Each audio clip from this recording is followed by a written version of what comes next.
कोई टकराव नहीं हो रहा, ये टकराव कराया जा रहा है सरकार के जरिए। सरकार एक तरफ तो किसान हैं, मजदूर हैं, देश के आम लोग हैं, और एक तरफ उन्हीं के बेटे बेटियां हैं जो पुलिस में हैं, फोर्स में हैं, जिनको बंदूक लेके खड़ा कर दिया। अपने ही लोगों के खिलाफ इसी तरह बंदूक जलियांवाला बाग में और देश में दमनकारी नीतियां अपनाई थी अंग्रेज़ों ने भी, उसी तरह की नीति ये लोग अपना रहे हैं।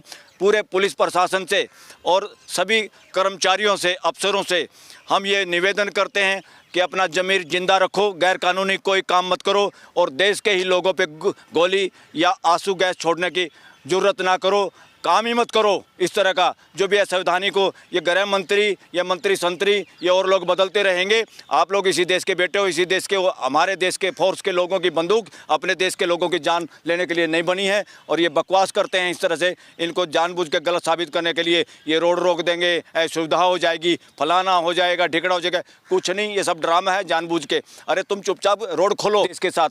उसको लोग ये कहना चाहते हैं कि हम वहाँ आ सकते हैं। आम लोगों को, दिल्ली के वकीलों को भी रोक लिया था इन्होंने, जो ये हटाओ मोर्चा में।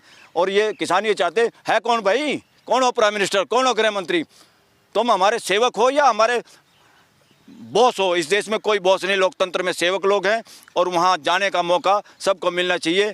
जब तीनों संस्थाएं कमज़ोर पड़ जाएं तो नेचुरल है, लोग ही असली सरकार हैं, और उन लोगों को, अपने उस सेवक का जो छुपा हुआ है कड़ी सुरक्षा के अंदर, और लोगों को बेवकूफ़ बनाने का काम हो रहा है, और बॉर्डरों पे कीलें लगाई जा रही, शर्म आ रही पूरे देश को।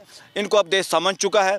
ये इधर उधर जाके किसी को वो प्राइज़ दे के, भारत रत्न दे के चौधरी चरण सिंह को ये किसानों का ज़मीर खरीदना चाहते हैं। नहीं, किसान ज़मीर नहीं बेचेगा, और उनका पोता वो हो सकता है उसको बेनिफिट हो इंडिविजुअल के, वो किसी का एक का दादा हो सकता है, मगर उसकी जो लीगेसी है वो देश के लोगों के लिए थी, किसी के घरेलू, उनका घर की प्रॉपर्टी नहीं है वो। चौधरी चरण सिंह का कद और उनका नेतृत्व और उनका चरित्र, उनका जो जीवन था वो देश के लिए था। वो किसी एक, उनका जो भतीजा पोता जयंत चौधरी है, उसके नाम उन्होंने कोई विल नहीं लिखी कि तुम जाके, और उसने इस तरह से जाके जैसे एहसान करके भीख मांगा हो, और वो पदक भारत रत्न, और जाके और झोली में बैठने की जो बात करता है, मैं खुश हुआ, फलाना हुआ। और हमारे ही समाज से आदमी जो सभापति है राज्यसभा में, उसने भी बिना नोटिस दिए उसको बोलने का मौका दिया। ये सारा का सारा पॉलिटिसाइज हो गया देश का पार्लियामेंट भी, तो नहीं करना चाहिए था उनको, दैट इज़ रॉन्ग। आओ वेलकम। राकेश टिकैत आ जाओ। अरे आप आगे आओ, साइड में रहो, पाछे क्यों हो? हाँ राकेश टिकैत और चढ़ूनी जो बाहर हैं, इस बार इसका बोल दिए। एक मिनट, अभी बोल रहा कोई आप।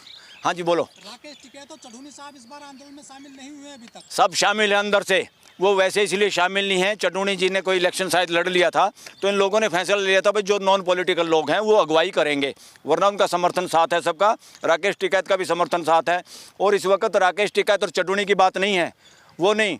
मैंने कहा था ना, इलेक्शन में भी देश इलेक्शन लड़ेगा, यहाँ भी किसान है साथ में। यहाँ नेता वेता की बात छोड़ दो आप, नेताओं के पल्ले कुछ नहीं है इस वक्त। हाँ, वो दिल से साथ हैं, उनको अभी इन्होंने निमंत्रण नहीं दिया, जब निमंत्रण देंगे तो आ जाएंगे। अभी अगुवाई थी भाई नॉन पॉलिटिकल, ताकि सरकार इसका बहाना ना बनाए कि ये पॉलिटिकल एजेंडा है और इसलिए इलेक्शन आ गए इसलिए करे। और ये कमेटी बनाने की बात करते हैं, फिर फार्मरों को बेवकूफ़ बनाने की कोशिश करी इन्होंने। अरे भाई तुमने पहले भी कमेटी बनाई थी, क्या हुआ उस कमेटी का? देश को बताओ ना। कोई कमेटी कम्यूनिटी नहीं है, टर्कालॉजी है, ये टरकाने की बात है। संवेदनशील सरकार ऐसा काम नहीं कर सकती, डेमोक्रेटिक व्यवस्था में ऐसे काम नहीं होते।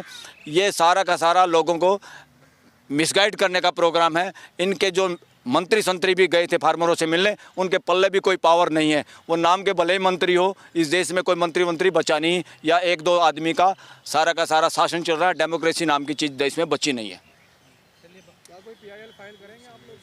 जरूरत पड़ेगी तो जरूर करेंगे, जरूरत पड़ेगी तो किसानों के हित में। अगर किसानों के हित के खिलाफ अगर काम करने की कोशिश की किसी भी कोर्ट ने, हम केस भी फाइल करेंगे, पेश भी होंगे और अपने स्टैंक दिखाएंगे प्रो किसान जितने भी लोगों के दिल में दर्द है, इंक्लूडिंग एडवोकेट्स।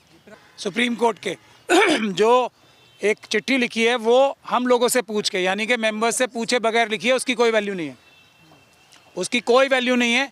सारे देश के वकील, सुप्रीम कोर्ट के वकील, अभी हम लोगों ने यहाँ सुप्रीम कोर्ट में सिग्नेचर कैंपेन भी शुरू कर दिया है। मैं तो अभी आया हूँ यहाँ पे कि ये गलत चिट्ठी लिखी है, हमसे पूछ के नहीं लिखी, अपने आप ही लिख दी। पता नहीं किस दबाव में लिखी है या किस लालच में लिखी है, हमें पता नहीं है। बिल्कुल वकील 100% किसानों की हर मांग के साथ हैं, किसान सही हैं, सरकार गलत है।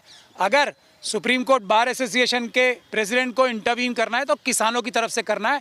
ये हम उनसे मेंबर्स अभी बात करेंगे और उनको किसानों की तरफ ही लाके खड़ा करेंगे। कोई भी वकील देश का किसानों के खिलाफ नहीं जाएगा। किसान हमारे अन्नदाता हैं और हम सब वकील उनके साथ खड़े हैं। हम यहाँ पे सिग्नेचर कैंपेन भी कराएंगे और स्ट्राइक भी करेंगे सुप्रीम कोर्ट में किसानों के हक में। किसान बिल्कुल ठीक है, एकदम जो कर रहे हैं वो करें। सरकार उनकी सुनेगी नहीं तो क्या करेंगे वो? सरकार बात करे ना, धोखा दे रही है सरकार उन्हें। मोदी जी यहाँ से वहाँ चले गए, दुबई में बैठे हैं, उनसे बात ही नहीं करेंगे। और सुप्रीम कोर्ट के प्रेसिडेंट जो है वो लिखेंगे कि वो ट्रैफिक जाम कर रहे हैं। किसानों को क्या शौक आ रहा है यहाँ पे ट्रैफिक जाम करने का?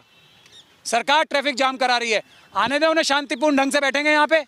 सरकार ट्रैफिक जाम करा रही है। जो अमित शाह जी हैं और ये दूसरे लोग हैं, आज ये बताया जा रहा है ड्रोन से, ये कोई विदेशी आक्रांता है जिनके ऊपर ड्रोन से आप वो फेंक रहे हो आंसू गैस के गोले। शर्म नहीं आती अमित शाह जी को? बिल्कुल शर्म नहीं आती है। अपने अन्नदाता के ऊपर ड्रोन से फेंक रहे हैं, गोले फेंके जा रहे हैं उनके ऊपर आंसू गैस के। शर्म नहीं आती? पूरे देश का वकील उनके साथ खड़ा है, बिल्कुल भी पीछे नहीं हटाएंगे। आप कानूनी रूप से, संवैधानिक रूप से और नैतिक रूप से किसान ठीक है, ये हम बात खुलेआम कह रहे हैं। आज धरने प्रदर्शन करना इस मुल्क के हर नागरिक का हक है, बशर्ते कि शांतिपूर्वक हो। दूसरी बात यह है कि इस व्यवस्था में जब पहले एक बार आंदोलन हुआ तो मांगे पूरी कर देते, इनको कोई शौक तो लगा नहीं कहीं भी आने का। एक बात। दूसरा, जो हमारे अध्यक्ष हैं वो हमारी कमेटी से जीत के आए, उन्हें सबसे सलाह लेना चाहिए था। बिना सलाह के वो पर्सनल चिट्ठी लिख सकते हैं, उनको हक है, लेकिन कमेटी के पैड पे आप चिट्ठी लिखेंगे, इस देश के किसानों को गुमराह करेंगे। वकील अलग हो गए हैं, इस तरह की चाल नहीं चली जाएगी। इस मुल्क का हर समझदार वकील डेमोक्रेसी के साथ है, किसानों के साथ है और ख़राब व्यवस्था के बदलाव के साथ है। इसमें कोई समझौता नहीं होगा। और मीडिया भी दो वर्ग हैं, एक आपका वर्ग है, एक दूसरा वर्ग है जो सरकारी चमचागिरी की बात करता है।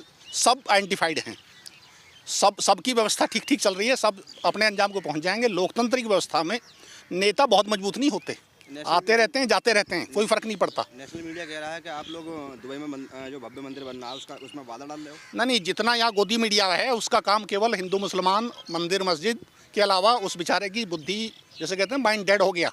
उनका माइंड डेड हो चुका है, अपने लालच के वसीभूत होकर उन्होंने सोचना समझना बंद कर लिया। उसके पीछे क्या कारण हो सकता है? देखिए, अपना लालच कोई होगा, सरकार से कोई तालमेल होगा, कोई लाभ उन्हें लेना होगा कहीं। तो सरकार के पास बहुत लाभ हैं, 2-4 MP यहाँ से बनते रहते हैं, सुप्रीम कोर्ट से राजदूत तक बनते हैं, बहुत सारी चीज़ें यहाँ से निकलती हैं, गवर्नर बनते हैं।